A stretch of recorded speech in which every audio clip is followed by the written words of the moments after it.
your mic, it's okay. Off your mic, Chai! Now wow, people wey suppose talk truth to power don't off mic. And if we talk, now 500,000 they go sama us, call them hate speech. But fear not, Maiyegun don't come. Him go torchlight every corner, nooks and cranny of all these bad people where they spoil our country.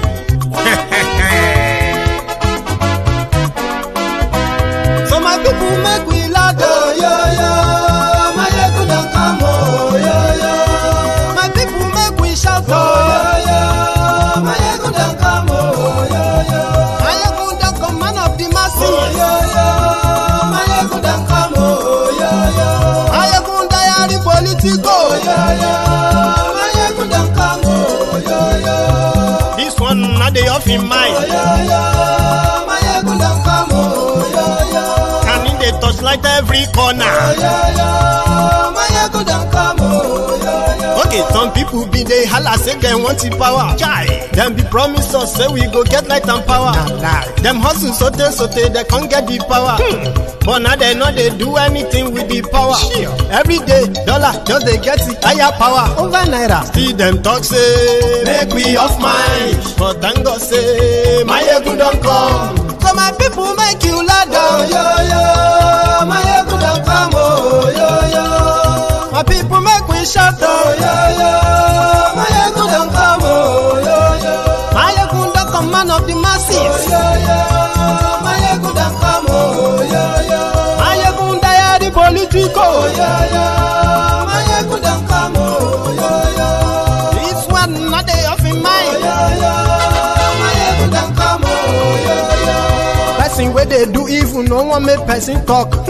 Them say that Maiyegun, that man too they talk. He too they talk. Say Maiyegun diary, he they hot like pepper. But every day then they take money in bulk. Poor man picking, they the street they hawk.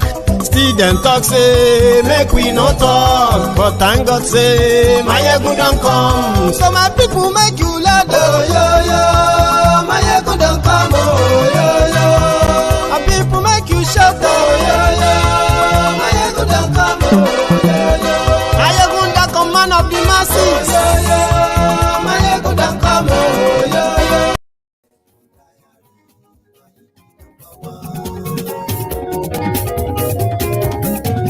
Maiyegun làwa mọ̀, làwọn tó dòdòdò.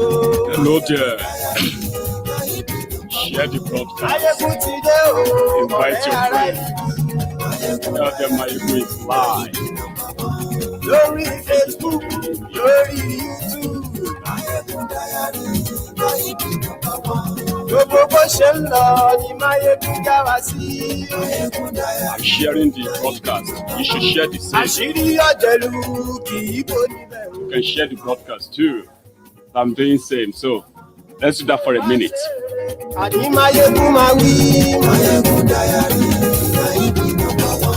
ó sì tún ṣe eré wàá gbọ́ níbẹ̀ o. Maiyegun diary, Maiyegun diary politico. Maiyegun diary, Godfatherism kò sí lọ́rọ̀ Maiyegun. Maiyegun diary, ẹ fara balẹ̀ sẹ́ o kẹ́kọ̀rọ̀ lẹ́nu o. Maiyegun diary, àní Maiyegun làwa mọ̀ o làwa mọ̀ tó dòdòdò. Thank you. Maiyegun diary,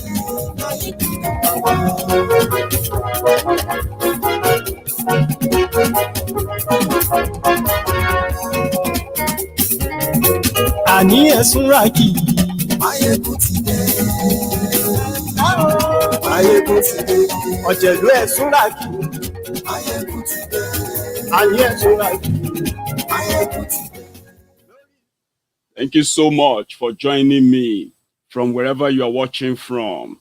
This is Maiyegun live, and to hear from my brother, Joseph. Hello, viewers.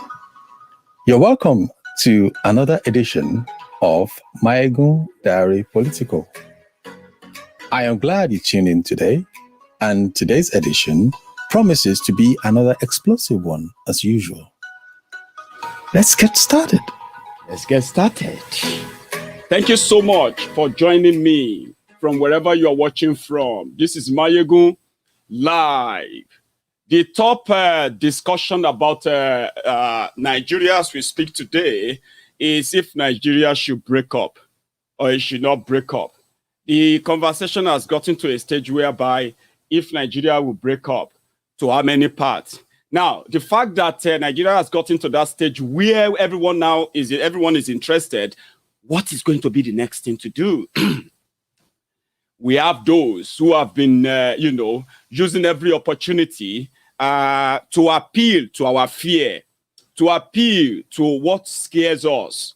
And every time you talk about, peaceful dissolution of a country that was never meant to be one country, then they bring all manner of terrible examples that they can think of in order for you to think it is wrong it is wrong to demand for self-determination. But we are glad for this generation. This generation that I am lucky to be part of today, we are glad to be blessed with the internet, World Wide Web. So it is now on us to choose either to be ignorant or to continue to outsource our thinkings. Yes, we have those who are older than us. They are older, and they said life is a teacher. They said the more you live, the more you learn. And they said life should be an experience. But in today's world, my generation is blessed with a rare opportunity that gives us a wealth of information to guide us, to help us, to make us intelligent enough to be able to differentiate between facts and fictions. So if you then choose to be ignorant at this, in this age and time, you don't blame anyone for it. That's why I'm so happy that every time we have the opportunity of congregating or of having a chat on the platform, on this platform, Temple of Truth, it is a learning and educational moment, because you are either going to get an up-to-date or information than what you were left with just last night. And therefore, you cannot claim ignorance when idiots are forming opinion leaders, opinion molders, corrupt, intellectually dishonest people. Because most of the time, what we do is that we outsource our thinking. We outsource it to people. Oh, if that person says it's wrong, I think it's wrong. So people are now asking that, listen, we were never there when they put this whole contraption together, but we know the history and the story of how they put it together, how they've sustained it on the blood of innocent people to keep one fake country together. Then they said, oh, if you break up, how are the minority in Yoruba land, how are they going to be? Oh, the minority in Biafra land, how are they going to be? Oh, it's just going to, some people are agreeing with them. Especially if you see some Yorubas, they will say, oh, we are just going to start killing ourselves. That is their excuse for you to stay in Nigeria, so that you don't break up and you start killing yourselves. Do you get that now? Appealing to your fear. Oh, what if we break up and we start killing ourselves? Look at South Sudan.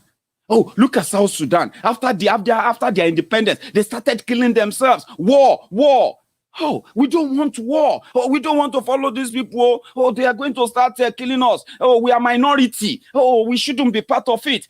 Look at South Sudan. Appealing to your fear. Just to keep you in Nigeria.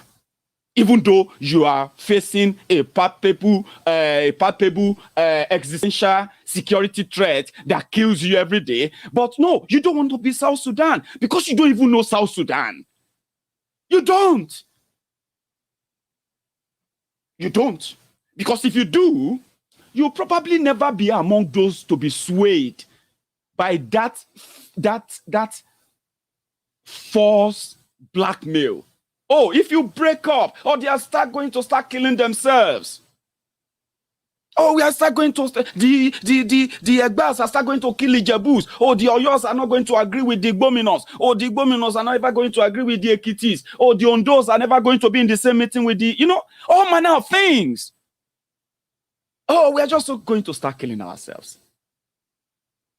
Oh, the Ijos are never going to agree with the Igbos. Oh, the Igbos are never going to agree with the Shekiris. The Robos are never going to agree with the, on and on and on. To paint a picture of something that is completely different. So I'm going to do my best on Maiyegun's diary tonight. As usual, to enlighten ourselves comparatively. What is South Sudan? What is Sudan? What is Southern Nigeria? What is Nigeria? What is this relative story or comparative happenings that we can actually compare that brought each country or all the countries to where we are today? I'll do my best. Remember, I'm not actually the most intelligent or the most educated or the brightest. But somehow, when I get into it now, I'll find the right word to express what I want to say to you. Therefore, it's now up to you what you make of it. Every valuable information in what I'm going to tell you, right?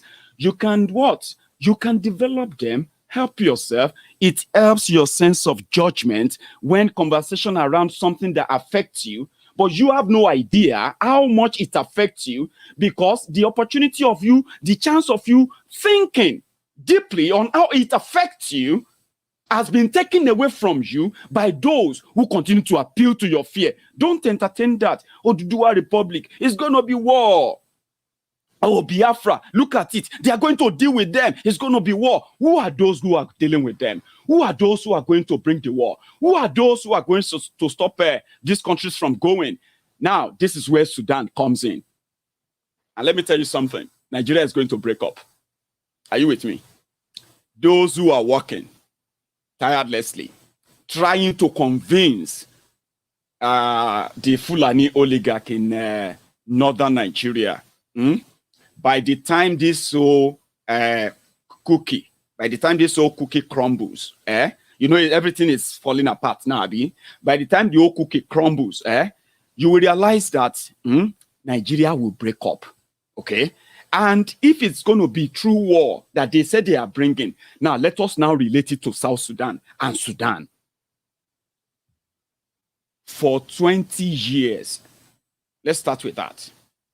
There's, Southern Sudan and the entire Sudan. Sudan is considered the biggest country in the entire Africa by land. They are so big and massive.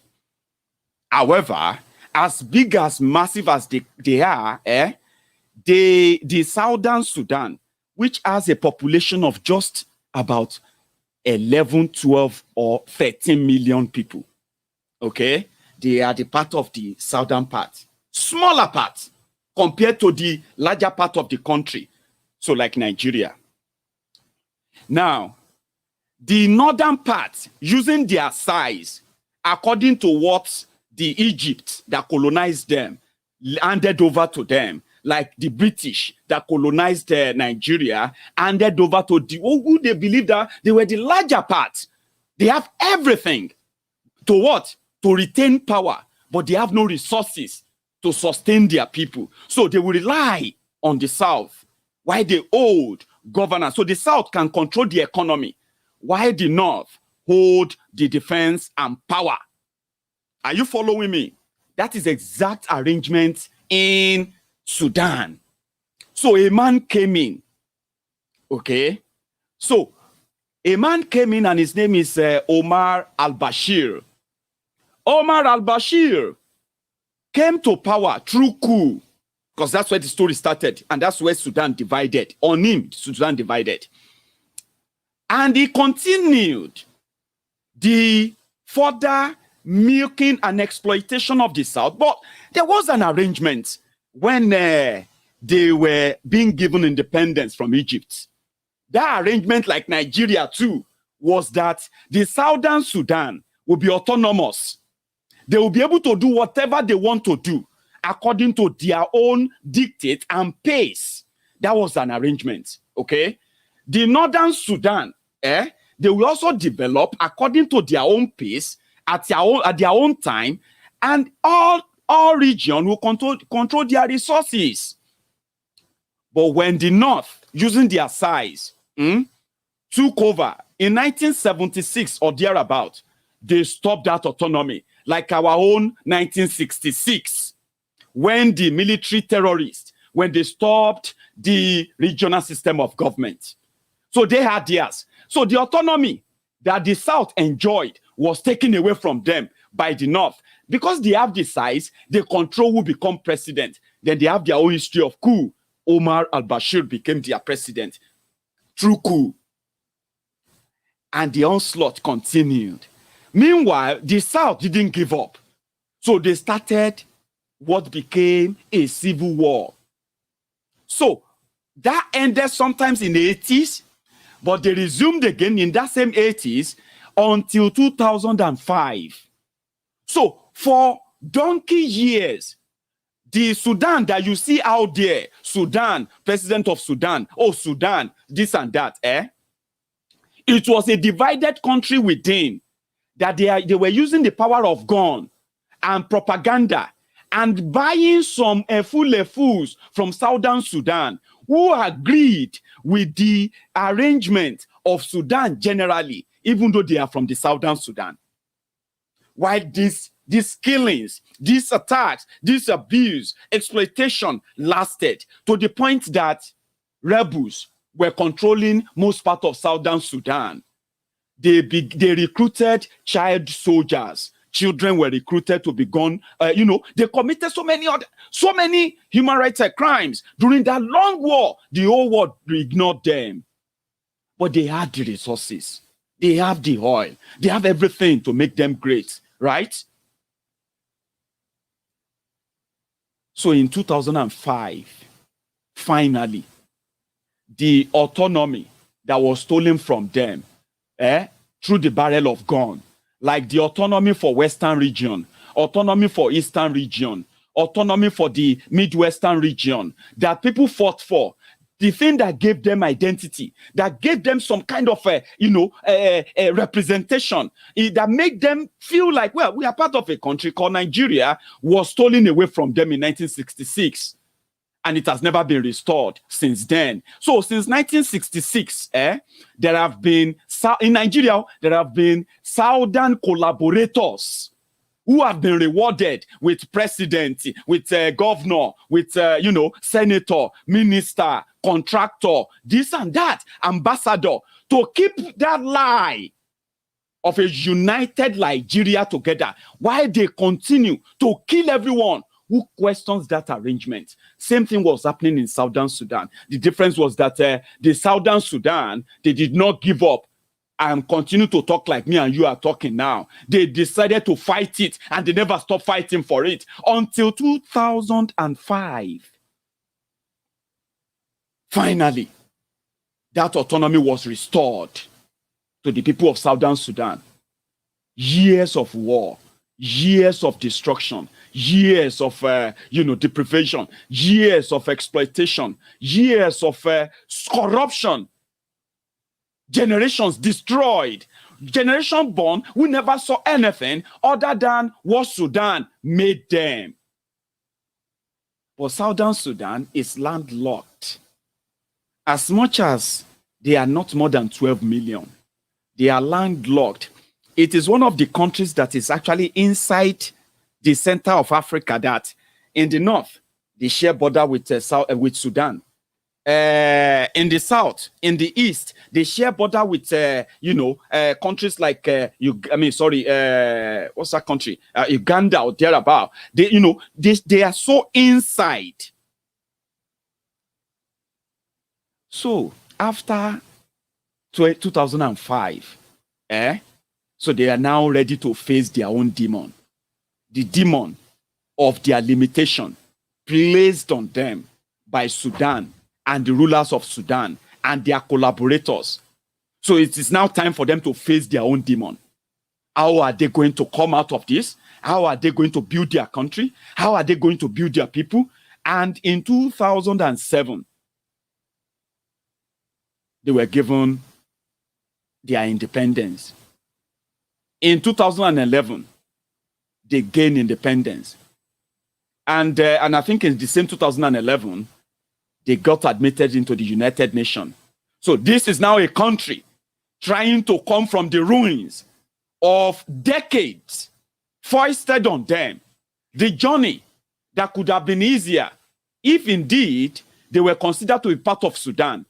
So last, they started rebuilding. And for the first time in decades, they were able to build their own airport, international airport. That plane can actually land there. Let's go to Nigeria. Yes, they had their clashes of supremacy. Who is going to rule here? Who is going to rule there? Right? And eventually they resolved it. You know what they agreed to now? In Sudan, there's something called equal power representation. They have a president and they have about 5 vice presidents. These 5 vice presidents, they come from the 5 tribes that make up the entire South Sudan, which means before any decision is taken, all of them must be part of it. That's what we are talking about. When you start a new country, you will be able to sit down and say, this is how we want to be. Now, this kind of government we want to do. Our traditional institution, we want to give them this response. You know what I mean? You will be able to decide that. So let's come back to Nigeria. After the civil war, when the Biafrans said, you took away our autonomy, because that is what happened. When they formed one Nigeria and they forced everybody into that unitary system, and they started calling, they started promoting one Nigeria, I pledge to Nigeria, my country, to be faithful loyal, my country, Nigeria, underground. After they started the civil war, killed 5 million people, and they eventually forced them to remain, okay? They now stopped the actual open killing, which is what they call war, the genocide. They now started what they called, what now became Cold War, tribal profiling of the nationality, of the ethnic nationality in Nigeria, the Biafrans, who attempted to break away since the arrangement that brought them to Nigeria has been broken the moment they took away their autonomy and they forced them to be part of Nigeria. That's what happened though. And who are those who continue to say Nigeria must remain one? The northern Nigeria. Because they control the power. Who has the economic power of Nigeria? Southern Nigeria. What is the size of northern Nigeria to southern Nigeria by land? The northern Nigeria controls over 72% of the entire land that make up the entire Nigeria. Southern Nigeria controls just a paltry 28%. Now, the northern Nigeria and this Fulani oligarch, they have repeatedly told all of you that eastern Nigeria is landlocked. And I'll tell you why they continue to use that word. And it's not true. In their way of restructuring Nigeria after the civil war, what they did was they broke Nigeria into states. And it was deliberate, calculated, so that they can factor in areas or what they now regarded as states. They can put them in a place and say, these are the Biafrans. And this is their land. Since this state is a mixture of, the Jaws, the Yorubas, the Shekiris, and we can tell them and make them realize that they are not like these people. Remember, these are the people who fought war. If you want to claim to be Biafrans, we will consider you as enemy of Nigeria. So we have created state for you now. Be grateful. Do you understand that now? That was what the northern Fulani oligarch did. So they divided that, and in their own map, they put all the Igbos in the center. So they have no access to any sea, okay? They have no access to this or that, which is not true. Are you with me? It is their own narration. It is what they put together that they put into your textbook in secondary school primary school, social study, telling you that the Eastern Nigeria is landlocked. Because before these criminals took over power and abrogate all powers to the center, the Eastern Nigeria comprises of everywhere that is today called South Niger Delta, or whatever you want to call them now. And that gave the Biafrans everything that you need to call a country that will be prosperous if they have a chance of being on their own. So after the civil war, after the genocide, so they redrew the map. They cut everything, make it look like that. Turn people brothers against brothers, sisters against sisters. It was such a crime back then back in the days, for you to ever walk anywhere and say you are a Biafran. Biafrans will be telling you that, no, I'm a Nigerian, I'm Igbo. Just to avoid the stigmatization. That didn't even prevent it. It didn't stop Nigeria from profiling them. Oh, you be Igbo. Oh, Igbos. Are you not the people that said you want to break Nigeria? So that sentiment is still there for so many people. Right? But they make it look like that. Now, let's now even use Southern Nigeria. So that Sudan they are talking about. Okay? Number one, the literacy level in what is today Southern Sudan is 27%. As terrible as the education is in Nigeria, literacy rate in Southern Nigeria is put at over 75%. Are you following me? Which simply means it is easier for people to understand the danger they are in, to process this same information, and at the same time, it is easier for them to come to terms with what they want than a country that and a people that some people deliberately put in that situation of unavailable education deliberately. People who naturally, intentionally made that part of Sudan to be so underdeveloped that they never got their own first international airport until maybe 2015. And that international airport in that Sudan, as we talk today, right? Well, can stand with any local airport in Nigeria so far, if not quite to standard of that of your Nigeria, to some extent, by the way. But you know one thing about them, they have come out of all their differences. They have come out of that, and they are citizens all over the world now. They are happy to go back to Sudan. I mean, to Southern Sudan as Southern Sudanese who can actually contribute something, build their country from the rumble in Southern Nigeria. Now they try to explain what democracy means to the Megad in Abuja. Abi, we are the one who always try to speak grammar to explain why government is not working, why some people need to wait, why we need to give it time. Are we the Southerner, not those who are speaking the grammar?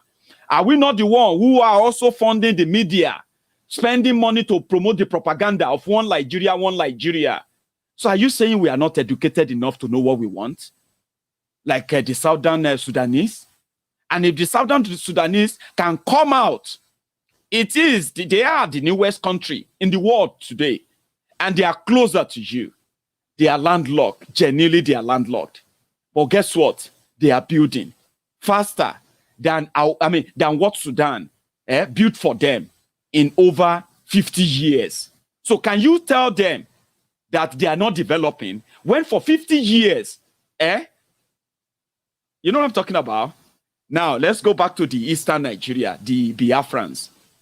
Do you know that after the Civil War, after the destruction of, more than 90% of the Eastern Nigeria by the Nigerian army, bombing and killing and maiming, after that, do you know that every airport, maybe until, let me see, maybe until 2015.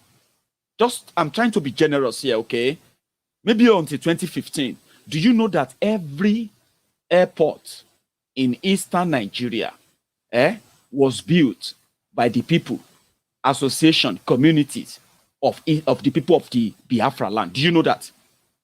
That there is no one single federal airport built by Nigeria for the people of eastern Nigeria. Do you know that? Your popular airport in Enugu. Where else again? Do you have another one in Owerri? Every airport you see in eastern Nigeria is either built by the people who contributed the money, right?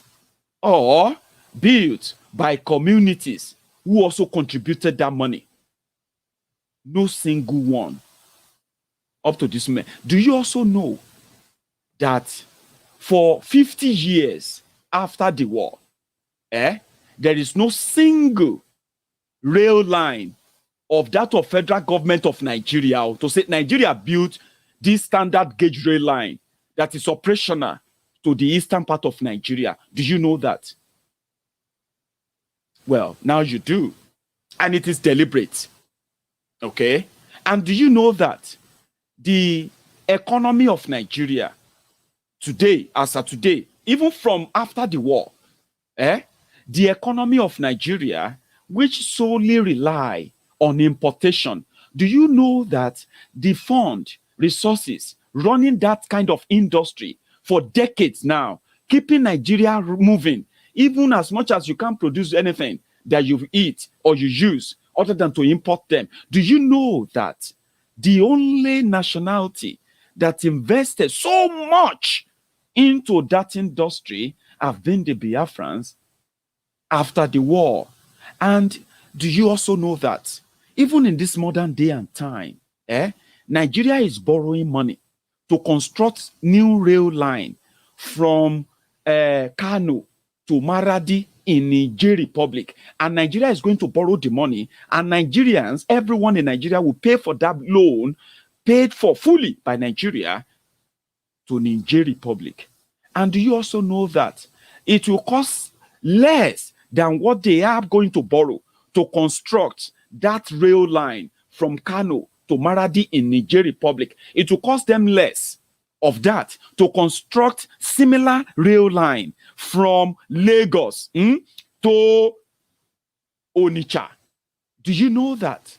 And do you also know that it is deliberate that after the war, the Nigerian government decided to ensure that there is no direct importation from anywhere all over the world into the eastern Nigeria? Do you know that? Anyway, for 60 years of Nigeria independence, deliberately, a landlocked region who has no seaport, right, but controls the seaport in every part of southern Nigeria, deliberately ensure that if you are bringing anything into Nigeria through sea, you have to do it through Lagos. Do you know that that is deliberate? And that is deliberate to educate this generation that that is the only seaport in Nigeria. Yet, there are far better, bigger, if well managed, deeper seaport that can be developed. More than 5 of them in eastern Nigeria. Do you know that? And do you know that no one will be allowed, no government will be allowed, no community will be allowed to go into that and develop that sector to create jobs? Do you know that economically, Nigeria deliberately, whether the person who is the president is an Igbo man, is a Yoruba man, is a Fulani man, or Hausa man, Igala man, Isoko man, Irobo man, wherever it comes from, Tifi man, it doesn't matter. The workbook is the same. Underdeveloped eastern Nigeria, because one day they are going to break away. Anything you spend there, it is a waste. It is an unwritten code, but they won't tell you. Look at how they act and compare what they did to the Southern Sudanese. So today, they are activating further destruction of that part. And this time around, they are not just doing it to the eastern Nigeria. They are doing it to the entire southern Nigeria. They are doing it to the entire middle belt of Nigeria. And they are using Nigeria money to build an escape route, a train to a paradise that they were all relaxing to. This might sound like a conspiracy theory. Of course. Let me tell you something. When the Sudan of Al Bashir was busy pillaging the southern Sudan, destroying the children, destroying the women, destroying their livelihood, destroying everything they hold dear for years, those who are from the northern Sudan, not all of them, if you follow them very well, some of them were not happy, but they wanted the one country that work. But they knew then those who were in power, they had their own agenda for deliberately underdeveloping the southern Sudan. Are you digging? So when the southern Sudanese finally got to that point of, we want to leave, they got support from the northern Sudanese too. But you know what happened? It was going to be a day of reckoning for Al Bashir, where people then, the northern Sudanese who supported him, they continue to vilify the southern Sudanese. They continue to tell them that they will kill them. Many of them were being recruited into the military for one purpose only, to stop the southern Sudanese from asking to break away. Are you following me?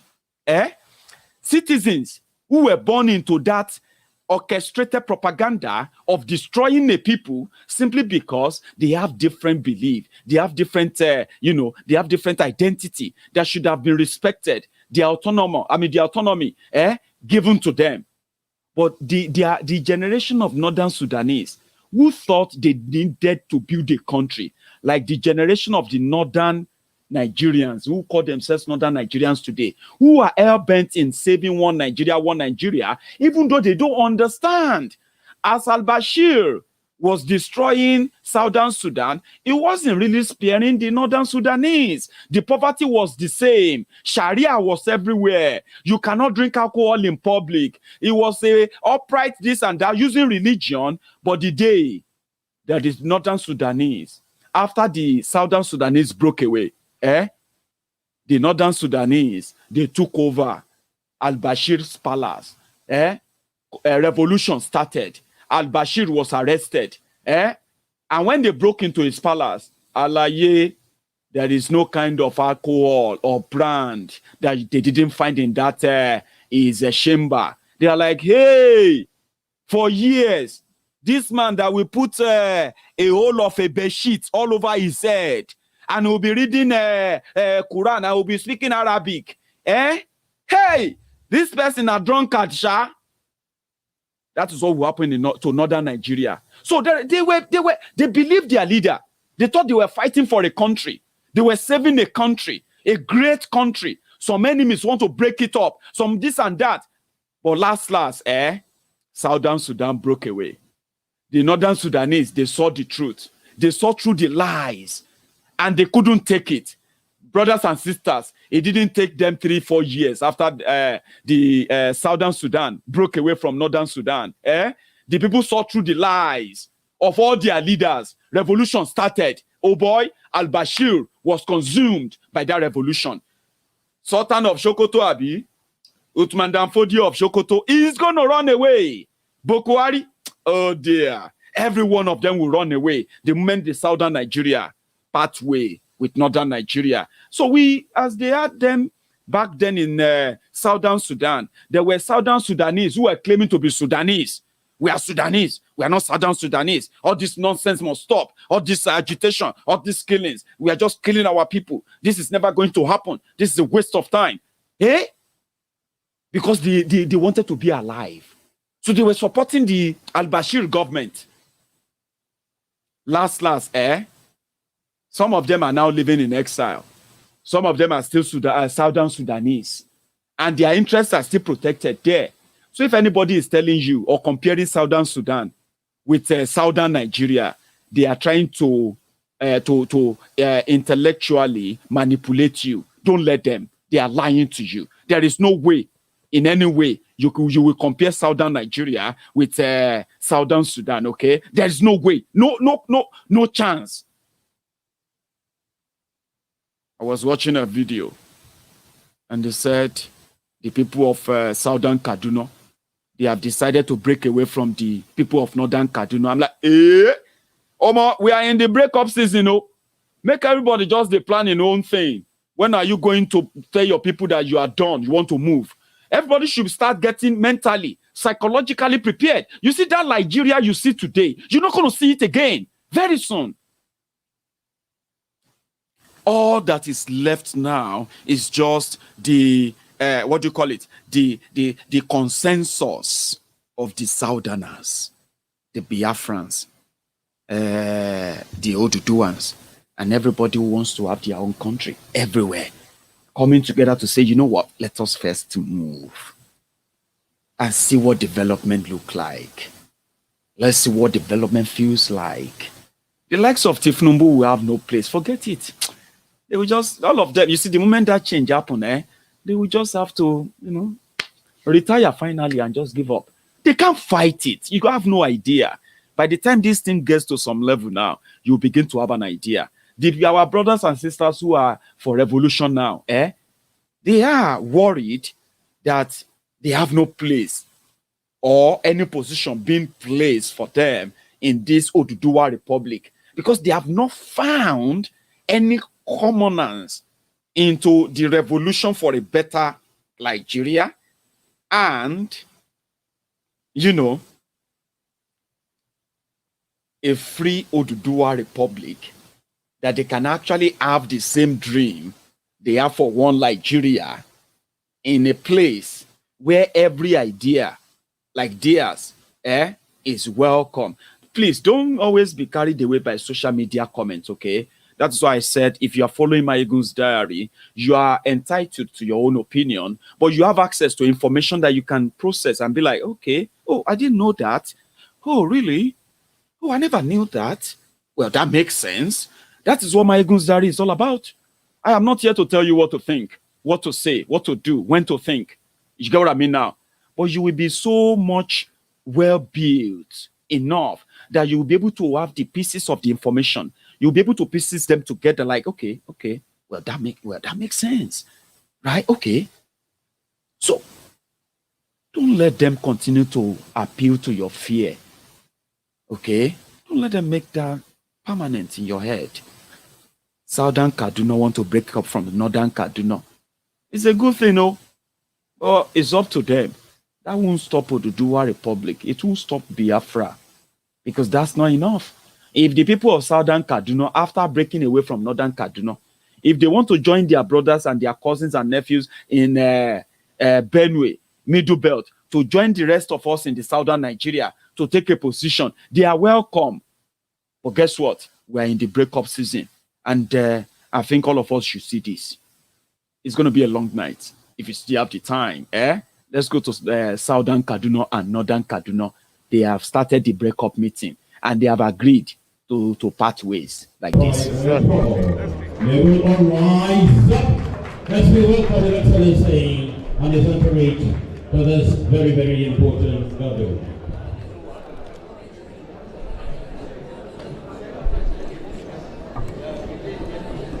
Very quickly, you will be seated and we sing as they are here.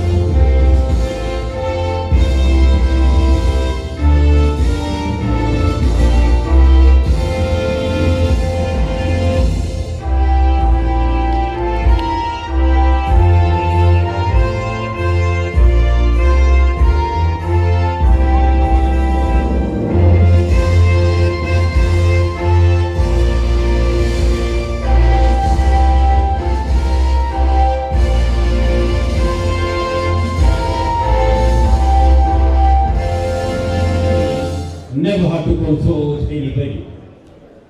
After all, are beyond the question. Peace or wish, we're here today deliberating for the zonal meeting, Republic of Nigeria, 1999. I am here to further expound on the memo we submitted before this August committee since August the 7th, 2020. One of the issues that we presented there is the issue of state creation. For over 30 years, the people of Southern Kaduna have always presented a case for a state to be created.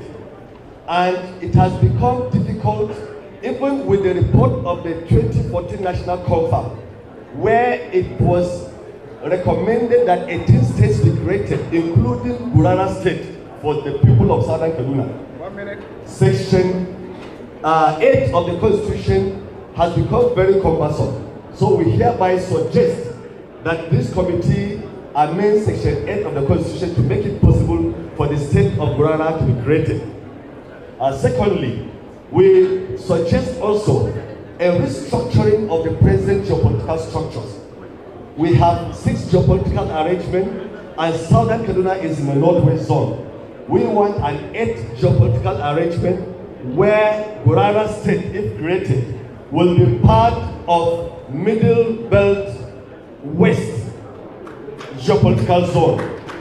And we also want to recommend here that the Land Use Act in the Constitution be expunged, because it has made indigenous and community landowners to suffer unfair treatment where land is taken from indigenous owners at will. And so we recommend that this section of the Constitution be removed and a law be made in that regard. We are aware that from 1987 to 1992, the state has witnessed unfortunate incidences of communal and religious disturbances, the most recent being the Zongo Katap communal disturbances of February and May 1992. Because for the last 4 decades, over 40 instances of crisis have been recorded, with so many deaths and loss of property. So it is that conviction that so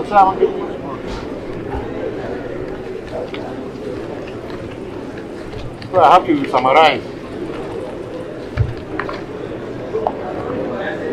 It is our belief that this is in the interest of the country to separate these communities that are irreconcilable in Kaduna State. These people.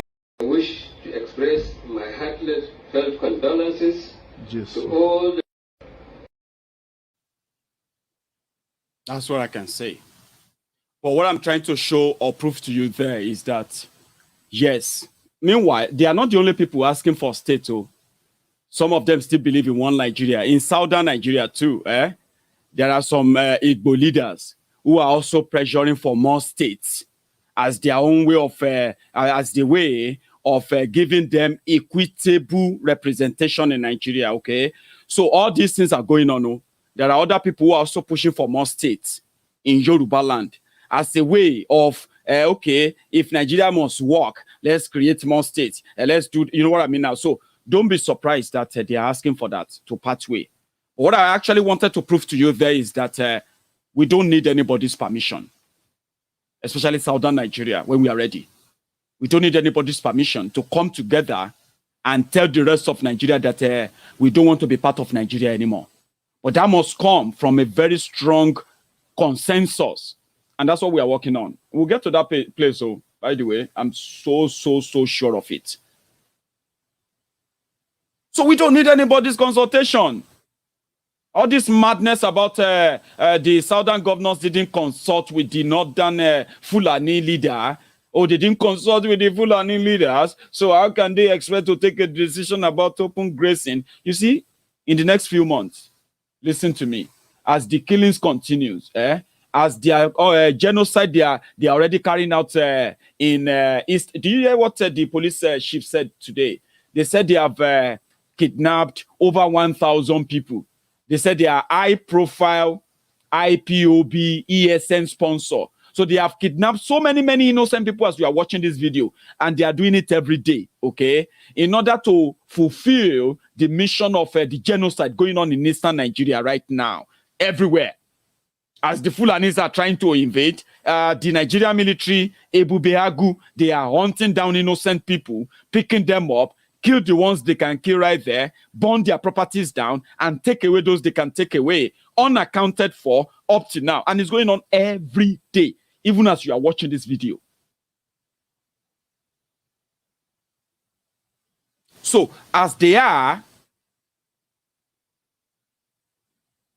sorry, I picked up something there.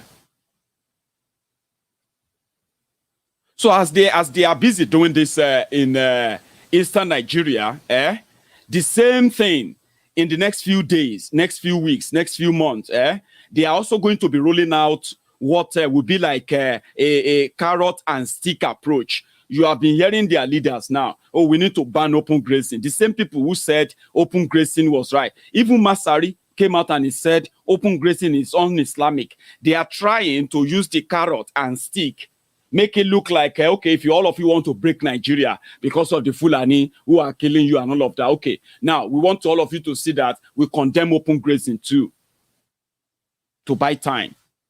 And at the same time, they will also use that as well. Oh, we can give states. Okay, fine, why not? Let's talk security. Oh, is that what they want? Okay, like, we have to get that. They will be doing all of that too. They will be doing all of that in the next few months. While the killings, the attacks will also continue.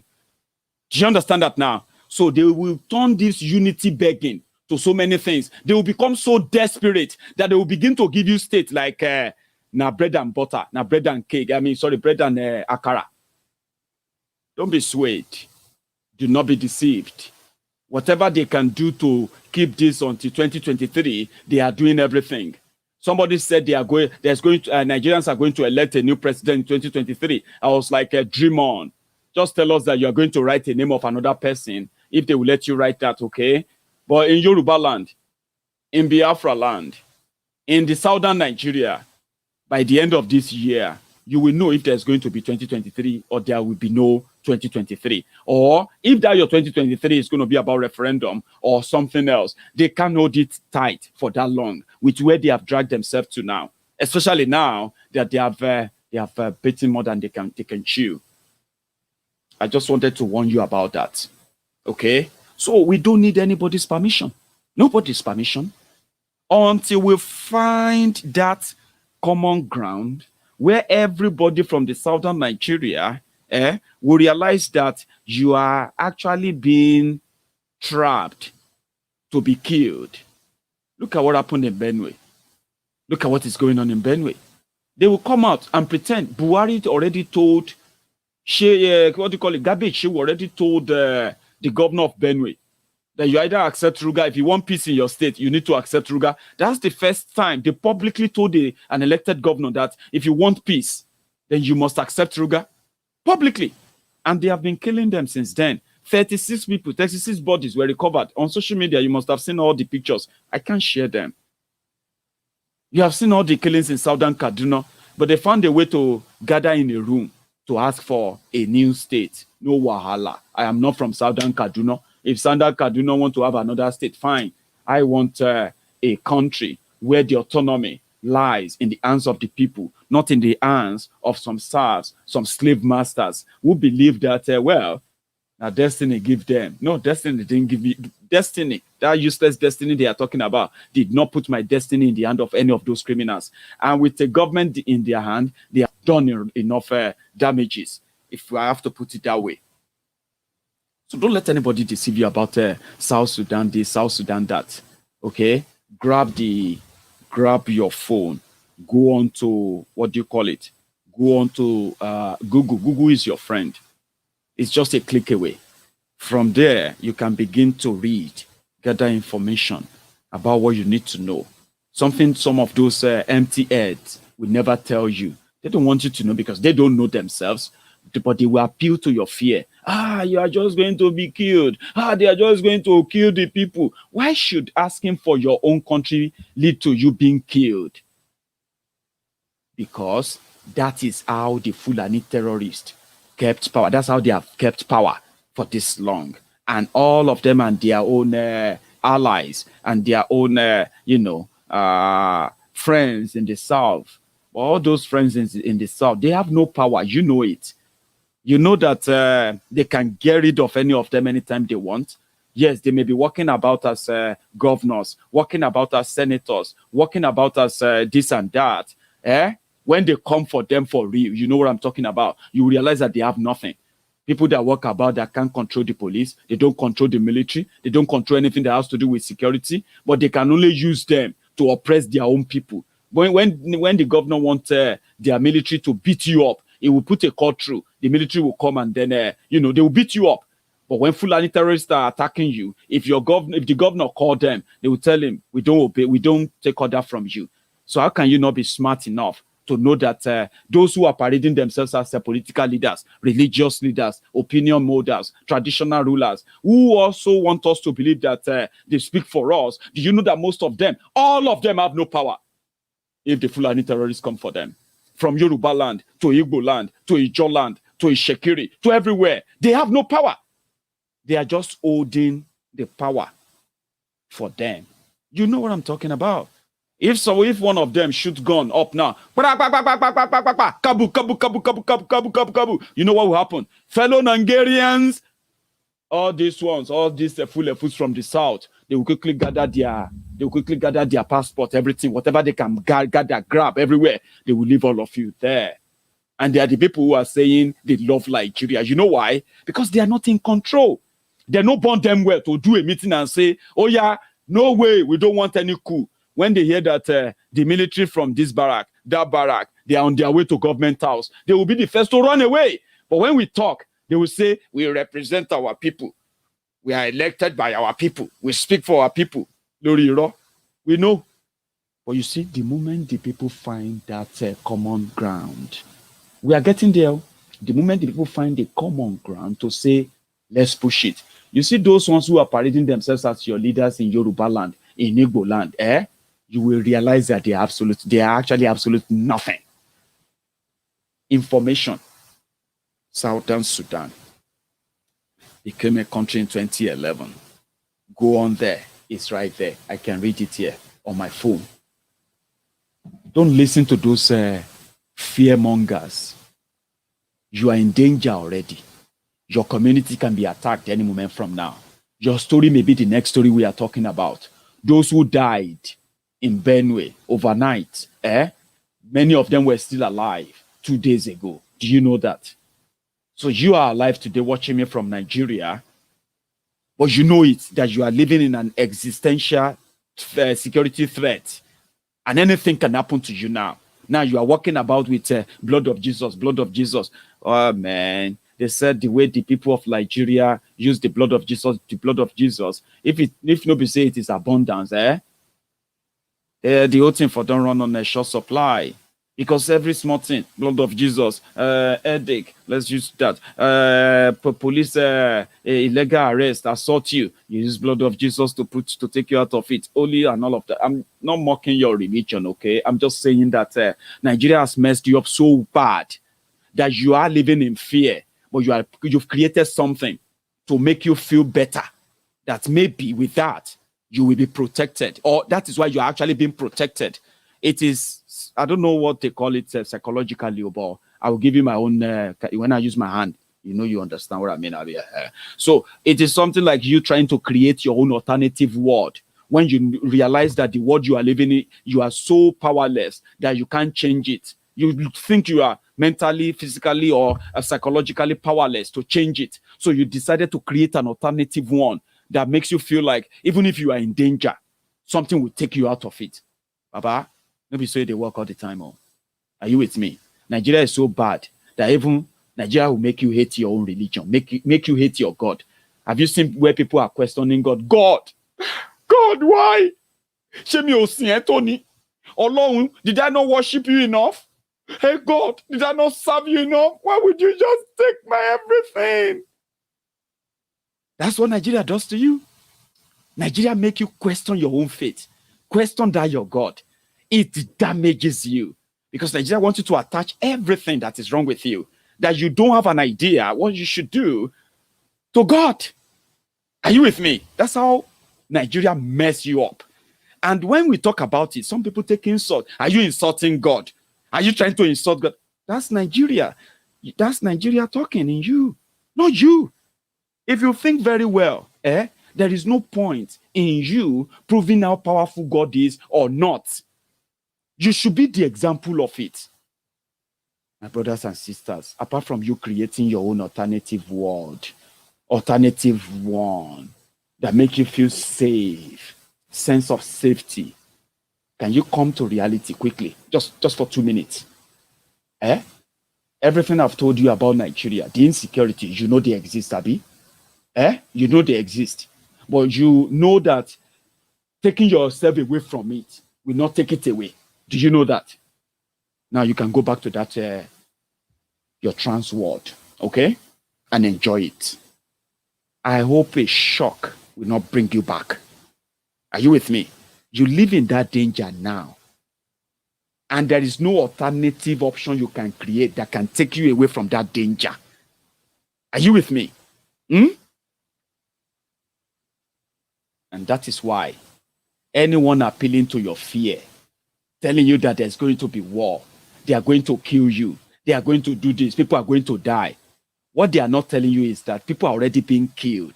People are already being kidnapped. Young children, women are being kidnapped. Ransom are being paid. Human organs are being harvested. Right there, be at your backyard. And those who are appealing to your fear that you should stay in Nigeria, they just wanted to take your mind away from it and make you start thinking that you should thank God. About you should thank God. Did you see Fulani come to your? Did you have a farm? I don't have a farm. So why are you worried? I just pray. Say God protect all of us. Now God, somebody is trying to take you into a world away from the reality. Then they are denying you the opportunity to be able to critically think, possibly prepare to defend yourself. And by the time you have that chance of critical thinking, you will realize that you're not alone. There are others. They just need the numbers. And by the time you join them and you ignore those who are appealing to your fear, Oduduwa Republic campaign will make sense to you. Biafra Republic campaign will make sense to you. And every other campaign that is asking that people should demand for something different, they will begin to make sense to you when you stop taking yourself to another world, by taking yourself away from the danger you are in now to another one that seems safer, when indeed it is not. I'm going to stop here. My 1 hour is up, and I'm going to open the line for everyone to also contribute. I'm not just the only person that will continue to talk. And if you think you have 1 or 2 things to add, let me connect the line, and then we can begin to take off for another half an hour, and we'll call it a night tonight. Okay, so let's see. For those who are possibly trying for the first time to call Maiyegun's Diary Political Studio, you have to call through the WhatsApp call, and the number is on your screen. Check it.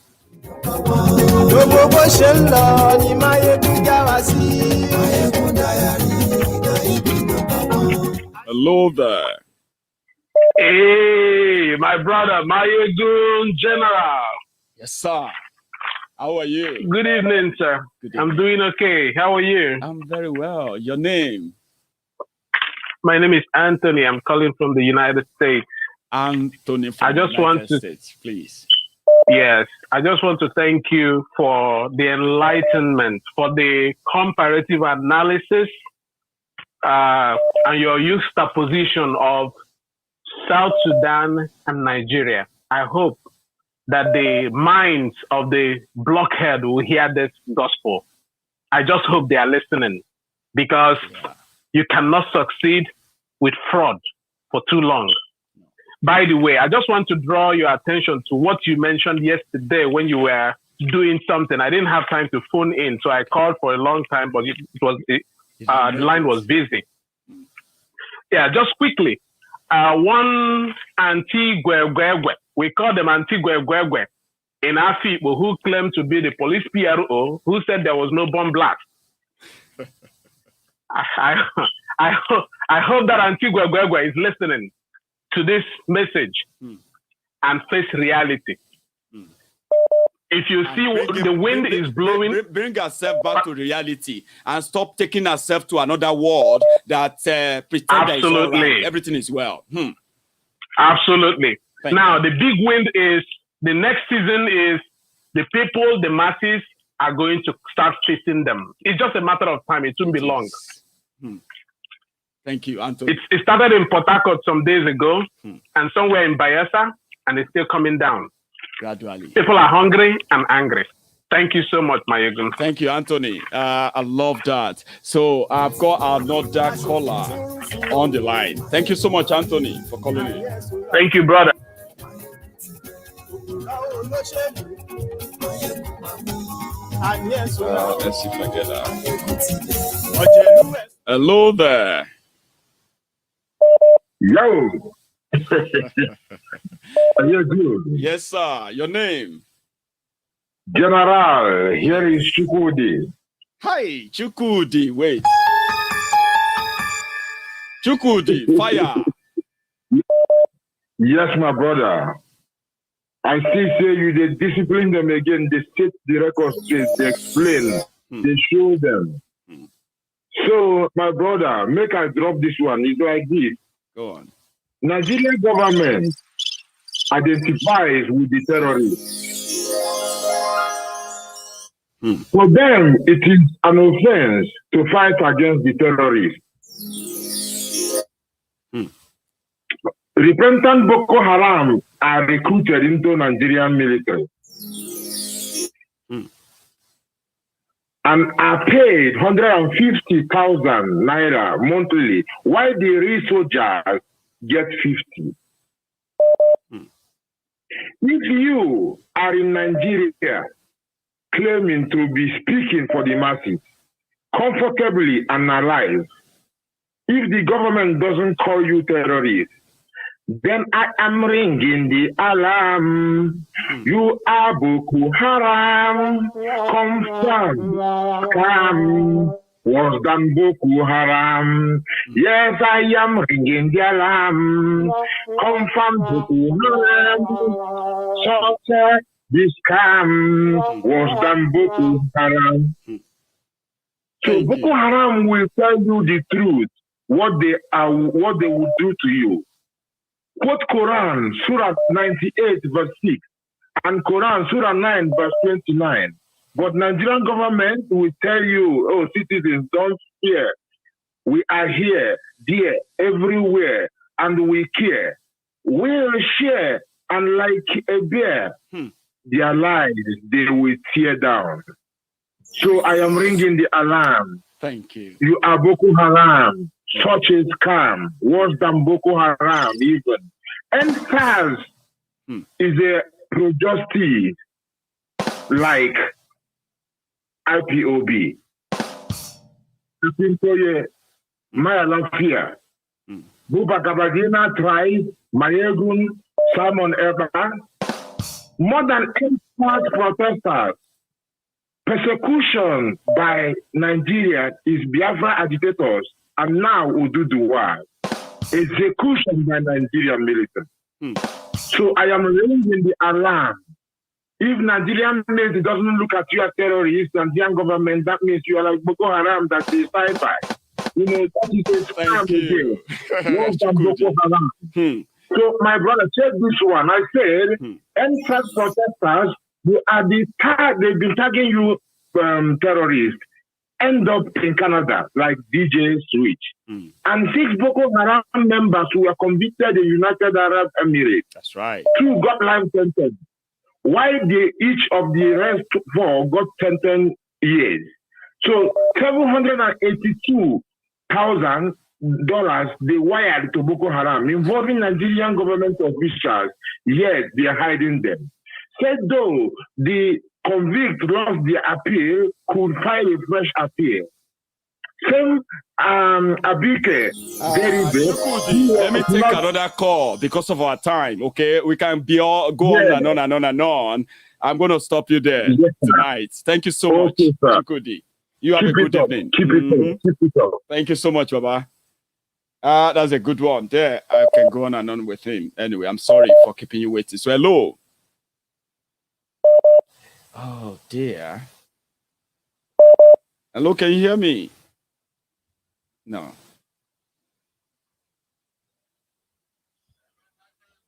Hello, How are you sir. doing? I'm very well. How are I hope you? you're fine. Keep up the good job, okay? Thank you. Yeah. Bye-bye. Your name? You didn't give me your name. Emmanuel from New York. Emmanuel. Nice one, Baba. Thank you so much. You have a good one, okay? That's Emmanuel calling from Lagos. Hello.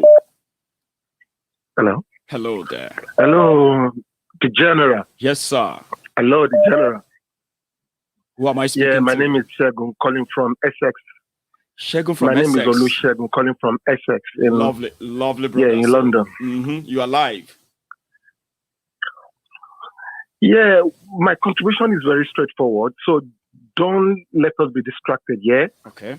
This Southern Kaduna and the Kaduna, main Kaduna, is just another agenda by the Fulanis. Tomorrow now, they'll say, okay, it has been created, they are accepted, and they'll start creating additional local government, additional senator in the House of Senate, additional House of Rep members, and additional political power for these Fulani and their cronies. So let Southerners not be deceived. This is another ploy by these people to increase their political, territory. That's right.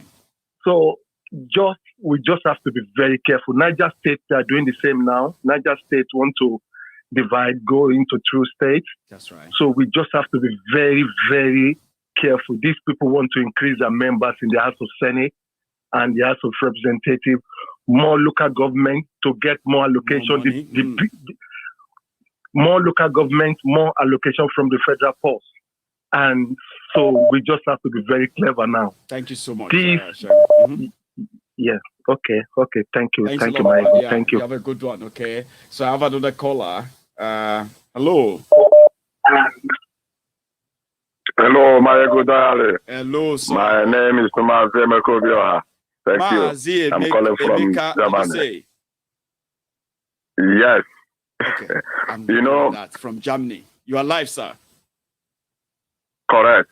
Thank you. I've had some people on your program, even in Nigeria, they are debating, saying go back to 1960s constitution or rule themselves like England, Wales, they call themselves Great Britain, such autonomy, bring it back to Nigeria, that it may work.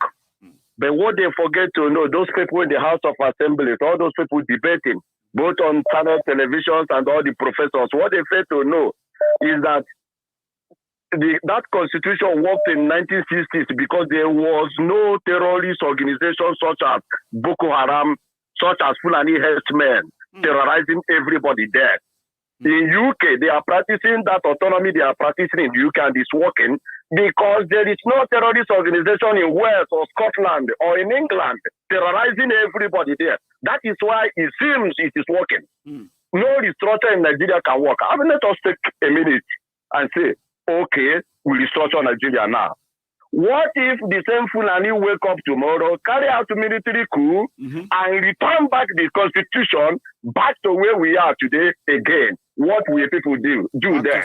Because maybe that then, maybe in 100, 200, 300 years to come, there will be no Nnamdi Kanu. There will be no Sunday Igboho. What will happen to people there? That's where the problem is. If the South fell, if the Southern Nigeria fail now to achieve their independence from this Fulani, it is game over. Because people like Mazen Nnamdi Kanu don't come out. In fact, if people are lucky, in 1,000 years before you witness such a person. And thank God it is in our generation, and we are seeing him, and we are seeing Sunday Igboho. If I have 1 minute, I will speak to my people in Osun because I live in Osun very well. Please, there is what I'll grant it to you. If you can make use of it. Thank you very much. Yes, sir. There is one thing Mazen Nnamdi Kanu always teach people. He always say what the Europeans can do or other races can do, black people can do better. In Osun State alone, it can produce economy that the whole, what is called Southwest today, can rely on in 50 million years to come because of tourism. There is one religious tourism that always happens in Osun State every year. If there is security in Nigeria, what you are seeing in Mecca will be a child's play to what will be happening in Osun State. You know what I'm talking? Where it's called the Living Spring. Please, I leave it here so others may call. Thank you very much. Mecca. That's a very, very good presentation from you. We did that just 3 minutes. I appreciate that. Thank you. So I have another caller. Hello. Hello. Hello. Hello there. Hello. You are now live. Hello. Yes, I just want to make a contribution. Yes. Sorry. Your name, please. Olawale. Oh, great. Your voice is so fainted, yes, sir. But yeah, go on. You are live. This is Maiyegun. Yes, Olawale from UK. Yes, sir. From Manchester. Hello? You know what, sir? You should listen to the phone, okay? If you listen to the video, it's a bit delayed, okay? But you listen to the phone more so that me and you can talk. Ignore the video, please. I'm watching the video. Just ignore it for now, okay? Just talk to me on the phone only. Oh, can I tell you what I want to say? Please, sir. What I want to, you see, I have seen all his analysis. That one, a lot of people know it. The question is, what happens when we go and do rally in Lagos and the police attack us? Is that a direct question to me, sir? So that I can answer that straight away. What will happen is, if the police, usually, we've seen the Ilanomo Udua. We have seen the so many other Yoruba socio-cultural organizations who have used their coalition to organize big rallies. They did it in Abeokuta. They had clashes with the police when police deliberately went after them. And they ensured that everyone picked up by the police were released before they left Abeokuta. So they had the same rally in Osun. The police that were sent to go and attack them, when they saw people coming, they never attacked them. They had another recent one in Ondo. The police showed up as well. But they didn't have the ball to really attack them to lead to any real serious problem. Now, back to your question, sir. Lagos. The people in Lagos who are Yorubas, I mean the genuine or more Yorubas, they will troop out on that date for Lagos rally, and there will be nothing that will happen. We are very peaceful about it, sir, and we are positive that it will be peaceful. Okay?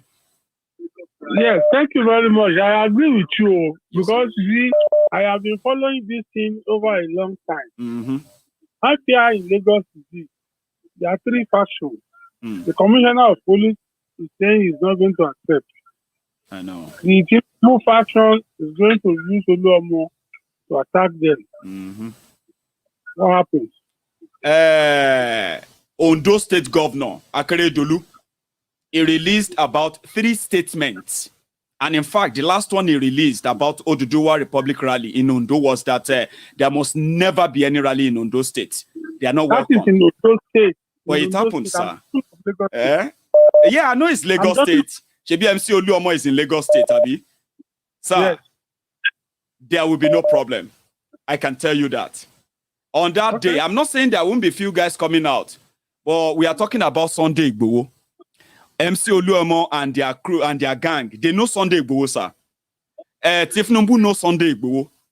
And the better part of Sunday Igboho is the better part we are seeing in the videos, where he's talking, where he's doing all of this. That's the best of Sunday Igboho. You don't want to see the other side, sir. And they know. They know. They will give him that day in Lagos State, and nothing will happen. You can have my word for that. Okay. I'm watching you live. I'm trying to build your confidence, sir, okay? You shouldn't worry, all right? Everything is under control. Yes, sir. And my own, I have watched all that.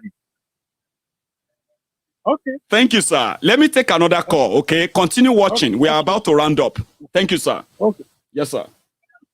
I have another caller. Quickly. Sorry for keeping you waiting because I used the opportunity. Daddy was there asking some very, very vital questions. You know, like I said, there are people who are always appealing to your fear, right? So they tell you, oh, we are going to do this. Oh, they are going to attack them. And you don't want that to happen. You don't want to see people hurt in Lagos. You don't want to see properties destroyed in Lagos, right? But when they appeal to you, then you will tell your children, don't go. They are going to do this. So, because that is the only way they keep power, by appealing to your fear, okay? By spreading violence. But it is Sunday, Igboho. When they say they will meet in Lagos, trust me, they will meet in Lagos. Good evening there. Sorry for keeping you waiting. Your name, sir? Hello. Oh, hello. Hello. I'm so sorry, right? I was looking at your, what do you call it? Your picture on the profile. Yeah. And I just said, okay, yeah. So your name, please.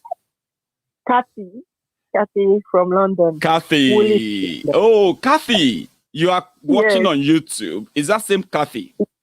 Yes, it's same Kathy. Oh, dear sister. Finally. I can hear your voice. And I think this is the second time, yeah? No, this is the first time. Is it the first? Yeah, this is the first bless time. You. I've been trying to reach you. I just thank you so much for what you're doing. I just wanted to, when you try to reach Nigeria people, Nigeria will say, oh, there's nothing like that. It's just we in diaspora that is just exaggerating.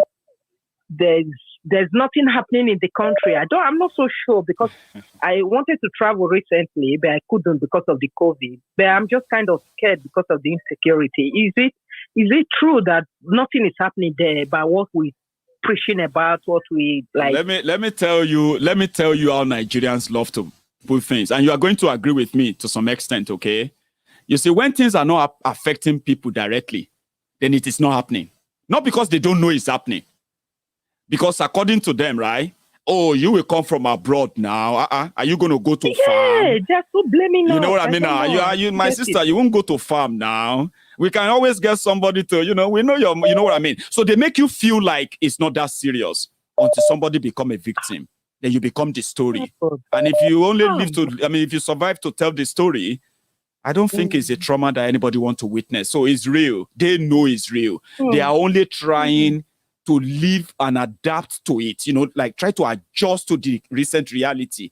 Instead of them traveling for parties at night, they have decided to just do everything sharp in the afternoon. So according to them, since they have not been affected, my brother is not that bad. My sister is not that bad. Come home. Yeah, that's what they say. I don't know. That's what they are adapting. That's what Nigerians do. And when you tell them about this Biafra and Oduduwa, I beg. Yeah, exactly.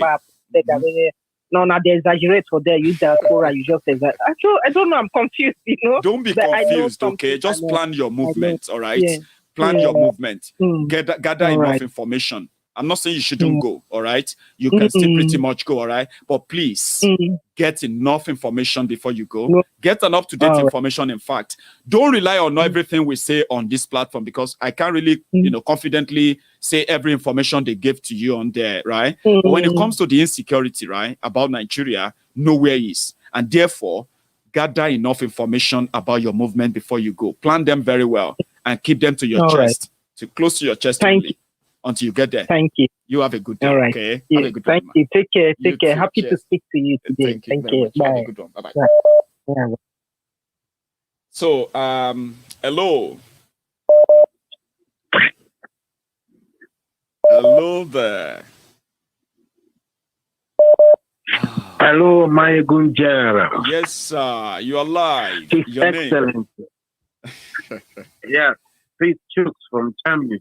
Chooks from Germany. The man that titled me His Excellency just about 24 hours ago.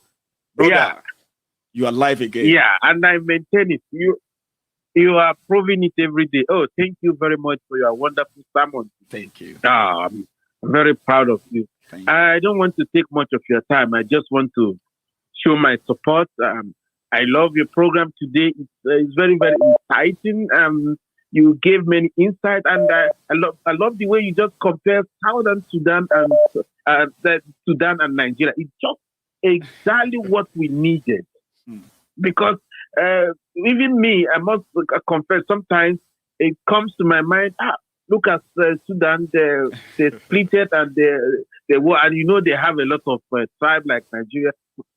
When I saw the topic, I said, wow, it's like Maiyegun is reading my mind. Thank you very much. Let me leave others. Chooks, thank you so much for adding that. Okay. Well, that means you remember when I wanted to start, said I will do my best. I may not be the most intelligent about it, right? But I will use every word that is right to express how I feel about what I want to say to you. But what you make of it with the information at hand, it's all up to us. Thank you, Chooks, for giving me thank that, you very much. That part back. Thank you. Yeah. So Chooks said I did well, and I think many of you also agree that I did well. So hello. Hello, Maiyegun. This is Richard from the U.S. Richard from the U.S. Sir, you're live. Yes, sir. Okay. Well, I just wanted to talk about some detractors who try to bring down the rally and say, hey, all these people are just time wasters. I don't want us to waste time on these people because to tell us things like, hey, do they even know how to run a government and all these things? Exactly. Their generation may be old, but this is the new generation. Let me run you through, just give me 1 minute to run you through some countries and see what's going on. Sri Lanka is under India. They have 97% literacy rate. How did they get there? With just 2% GDP. Imagine that. Cuba has doctors for hire. So the government trains doctors, so many doctors, and they rent them out to different countries around the world. Whatever money those doctors make, part of it goes to the government. That's their way of earning dollars. Why can't Nigeria do that too? Or Biafra or Dudua do the same thing to bring in foreign currency? One thing that Nigeria has is what? Brains. We can do that too. Let's go to Estonia. Do you know the population of Estonia? They came out of the former USSR. They're only 1.3 million people. They are fully e-society. Their elections are conducted over the internet and things like that. That's amazing. Singapore is very clean. They're very progressive and all these things. Their courts still issue whipping. Like instead of sending one to jail, they send you to go lashed, get a few lashes. Imagine that. You know, Alaska pays people, every citizen gets $1,200 every year. We know about Russia, we know about Switzerland. Switzerland, for example, has a 7-member council, and they rotate the presidency every year. You've never heard of them fighting or anything. We can do that too. So if we don't know any of these stuff on hand, we can just send delegates to these people and say, hey, we want to study your system. We study it and then we adopt it, you know. I was going to add that too, exactly. Richard, right? In the whole world today, what people do is that you adopt a system and then localize it to what works for you. Nobody needs to create anything new, right? Just adopt something that works somewhere else, factor it into your own system and localize it. Own it. Or no, they don't want us to try. No. Thank you very much for giving me the time. I just wanted to chip in a little bit. You have a good evening. All right. Okay. Bye-bye. That's a good one there. I've got great guys who follow Maiyegun and they are wonderful people. Another one on the phone. Hello. Yeah, this is Freddy again. Sorry, say that again. My name is Fred. Fred. I called you yesterday. But you did. And better known as Osinachi. Anyway. Beautiful. I went, Osinachi. I calling from Atlanta, Georgia. Fantastic. Anyway, Fred. I want to tell your viewers that everything that you said today concerning the Southern Sudan and the Sudan is absolute truth, the whole truth and nothing but the truth, coming from the temple of truth itself. Thank you. Now, coming to the case, to the issue of Nigeria, I was born and bred in Lagos. Everything about me is on the southwest Nigeria. I went to the Polytechnic in Ibadan. But to be frank and candid,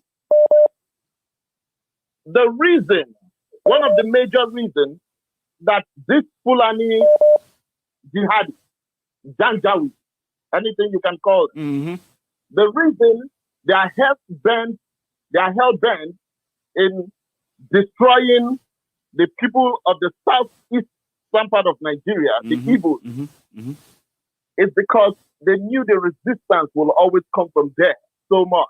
And the reason is like that is because 99.99%, if not 100% of Igbos are all Christian or other denomination or doctrines apart from Islam.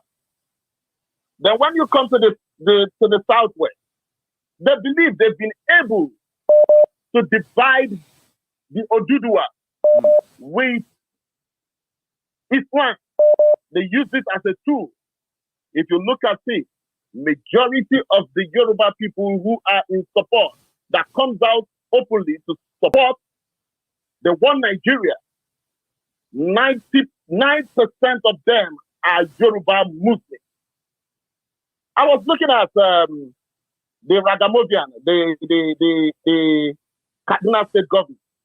I was looking at the Ragamuvian when he said that the Jonathan administration used religion to divide Nigeria. But I was saying that what kind of a person is this? Because this is the tool they use from time to divide the Southwest Yoruba people. There is something I'm going to add, Fred. Yeah. Just because before that escaped my mind about what you said about the Yoruba Muslims, okay? Do you know that the general perception in some quarters that Yoruba Muslims, because, well, like you put it, right, 90-something% of us who are Yorubas and they are also Muslims, right? So they tend to move towards the north because of the religion. That is actually a very, very wrong perception. Yes, the propaganda out there is to continue to say the southern Nigeria is half Muslim, half Christian, or more Christian, less Muslim. But there is something I want to point out, right? Do you know that our own kind of religion practicability, you grew up in Lagos, okay? And you can also back me up if this is not true, okay? Now, our own type of religion, whether it is Islam or whether it is Christian or in a way, they don't bring wars within families. They don't bring wars within communities. They don't bring wars within neighbors. When there is a Islamic celebration, you will see the Christians there joining them in Yoruba land. When there is Christian holidays and the Christian gatherings, you will see those who come from the Islamic homes right there. I'm not saying there are not those houses. No, I totally agree with you. But you see those fanatic ones who are Buhari deans in Yoruba land, eh? Those ones you see, and the ones, yes, and the ones that have cross-carpeted, the ones that are cross-carpeted into politics. Exactly. You understand? So they identify because of the Islam, right? We in the East, we have our own problem too. The ones that are really, when they say, oh, the Igbo man loves money, the ones that really love that money, that is the way they behave. And they use the general blanket to say, oh, Igbo's money. I get that. But you know, one thing I wanted to add, Fred, was that even upon all of that, they still call us infidels. You know, what we now need is to let people know that if they use that religion to deceive you, they are just minute of them. They don't have the number in any way. If the awareness and the education is general, do you know that when they realize that they cannot continue to be deceived by religion, right? Why they are dragged into what will kill them, they will eventually discharge. And that's what we are doing, isn't it? Yes, that is where I'm coming to. Good. But the time is up. Yes, the time is up. Just 1 minute, please. Please, yeah, sorry about that, by the way. Very sorry about that, okay? Yeah. But if I didn't have that earlier, right, I may forget, and sometimes it will sleep, and I don't want it to You're sleep. right. Yeah. Finally, they've forgotten that the time has changed. This is a new generation, and right. They dealt with our fathers like that. Maybe it went right for them. But this generation is Y2K compliant. This generation is an unstoppable generation. One thing about the movement of the people is the greatest force in the world. That's right. It can pull down mountains. It can pull down anything. That's right. The only thing I will say to us, let us stand by this truth. And at the end of the day, the truth must surely prevail. Agree. Nobody can stand the test. Nothing can stand the test of time except the truth. Thank you. We are done with this. We are done with this marriage.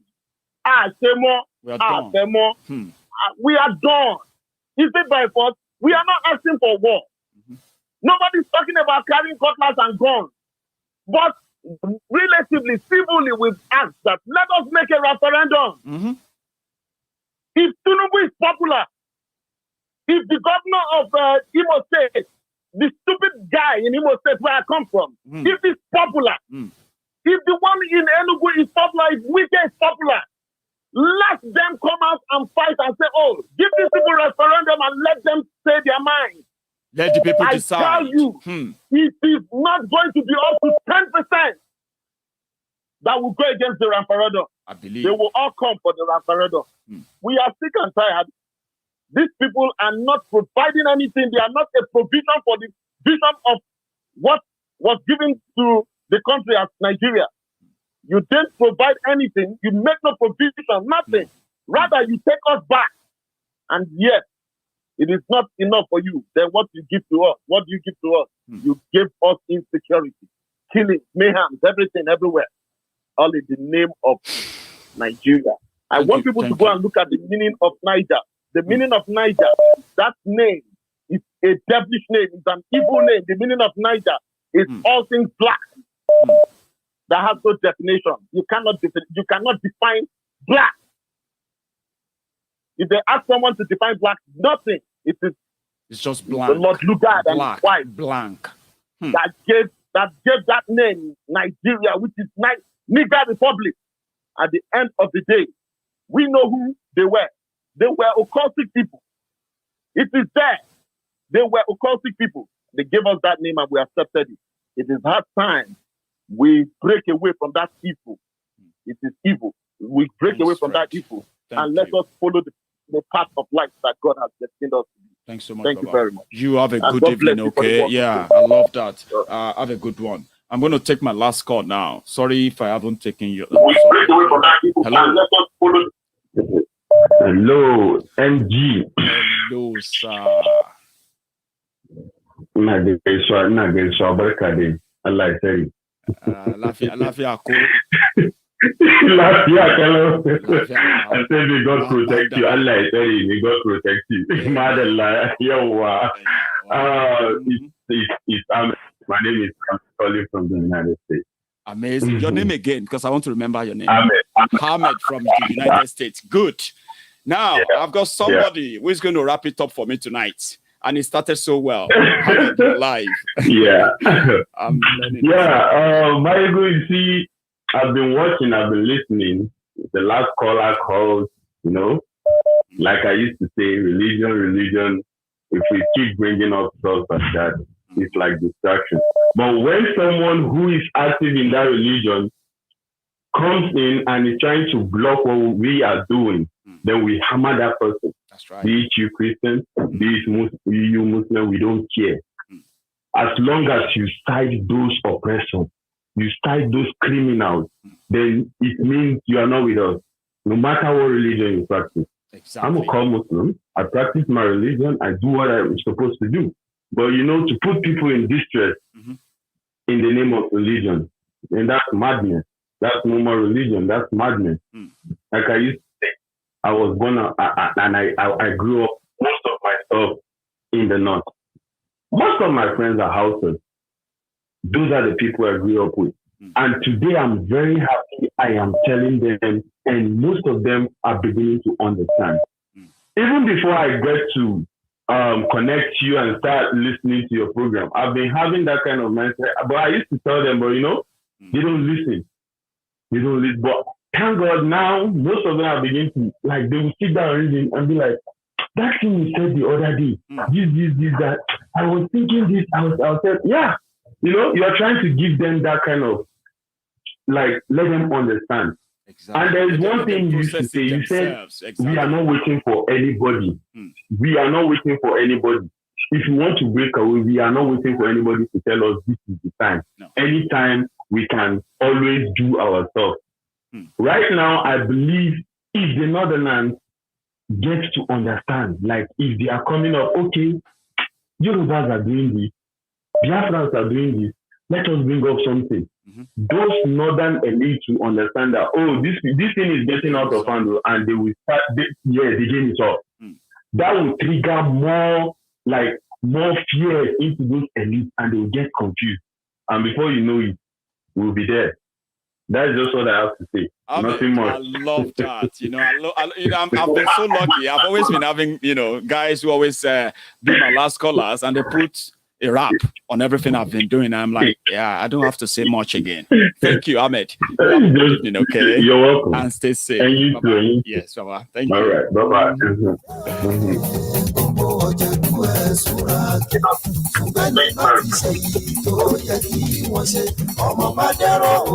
Thank you so much, everybody, for your time with me tonight. And yes, it's been a kind of a long night, not as long as that of yesterday, okay? So my friends, Kathy, I caught your own super chat. And to every one of you who actually sent in your super chats on this chat, thank you. I'm sorry I missed that. I was in spirit. I was, blazing, firing from every, from every cylinder. So now that I've calmed down, I'm saying thank you to all of you, to my callers, all of you who took time out to call in, ask critical questions, make critical contributions, and make this program more interesting for everyone. And the commenters, fighting ourselves, arguing, and all of that in the comment section. Come on, they're all part of the fun. And I enjoy my time with you tonight. And if you are just joining us, don't beat yourself to it, okay? Relax, give it a few minutes, and go back on this video. It will be ready for your view. And you can, enjoy it still before you go to bed. So to my friends on YouTube, before you leave that video, remember, give that thumb up. You were up to 2,000 people on YouTube, and only 600 of us could actually say, Maiyegun, I have seen one person who is bold enough now to put, maybe others will do the same. You too can go there on my YouTube channel now, under this video, if you didn't enjoy it, and say, or to every one of you who enjoyed this, before you log out of that YouTube, give that thumb up, okay? And thanks to every one of you once again. I'm going to see you some other time. Some other time is tomorrow. So until then, stay safe and good night.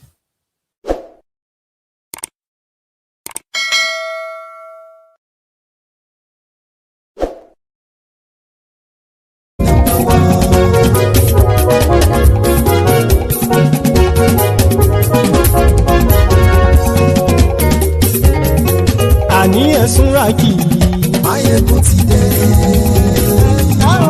Maiyegun ti dé. Ọ̀jẹ̀lú Ẹ̀súnràkì. Maiyegun ti dé. Àní Ẹ̀súnràkì. Maiyegun ti dé. Lórí Facebook. Maiyegun ti dé. Àní Ẹ̀súnràkì. Maiyegun ti dé. Lórí YouTube. Maiyegun ti dé. Àní Ẹ̀súnràkì. Maiyegun ti dé. Bọ́ bàbá gbé wúrẹ́. Maiyegun máa wí. Àní Ẹ̀súnràkì. Maiyegun ti dé. Ijó ìgbádìyẹ. Maiyegun máa wí. Àní Ẹ̀súnràkì. Maiyegun ti dé. Bí pẹ̀sìdó bá rúfin o. Maiyegun máa wí. Àní Ẹ̀súnràkì. Maiyegun ti dé. Bí gómìnà kówó jẹ. Maiyegun máa wí. Àní Ẹ̀súnràkì. Maiyegun ti dé. Ọlọ́pàá tí ń darí bá. Maiyegun máa wí. Àní Ẹ̀súnràkì. Maiyegun ti dé. Aṣòfin tí ń rúfin o. Maiyegun máa wí. Àní Ẹ̀súnràkì. Maiyegun ti dé. olóṣèlú. Maiyegun mami. Àní ẹ̀sùnra kì. Maiyegun ti dé. Ọ̀jẹ̀lú ẹ̀sùnra kì. Maiyegun ti dé. Àní ẹ̀sùnra kì. Maiyegun ti dé.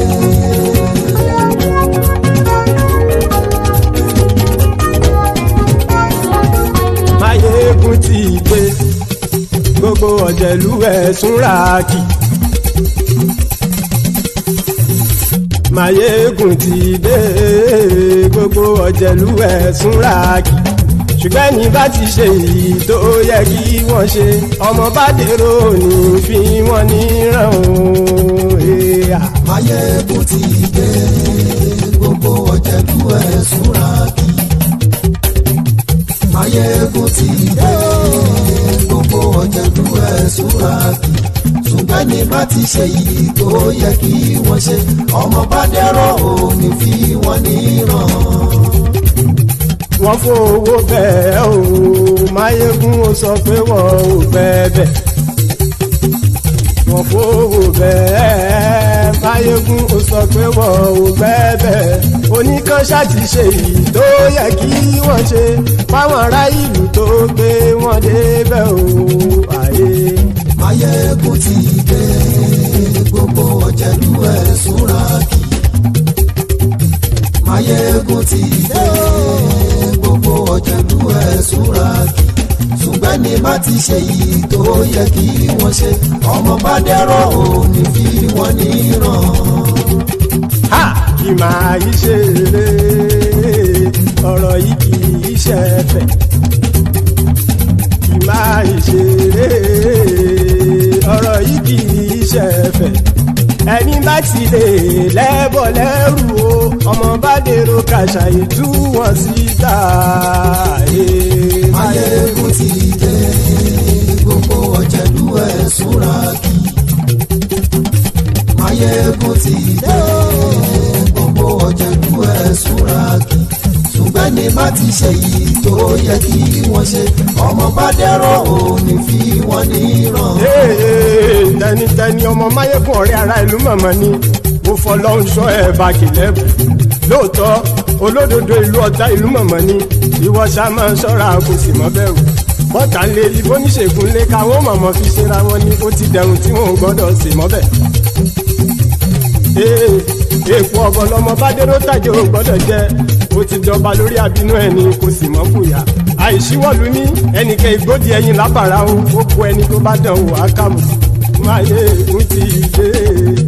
Gbogbo ọ̀jẹ̀lú ẹ̀sùnra kì. Maiyegun ti dé. Gbogbo ọ̀jẹ̀lú ẹ̀sùnra kì o. Ẹni bá ti ṣe yìí tó yẹ kí wọ́n ṣe, ọmọ bá dèrò òní fi wọ́n níran o. Maiyegun ti dé. Gbogbo ọ̀jẹ̀lú ẹ̀sùnra kì. Maiyegun ti dé. Gbogbo ọ̀jẹ̀lú ẹ̀sùnra kì. Ṣùgbọ́n ní bá ti ṣe yìí tó yẹ kí wọ́n ṣe, ọmọ bá dẹ́rọ̀ ò ní fi wọ́n níran.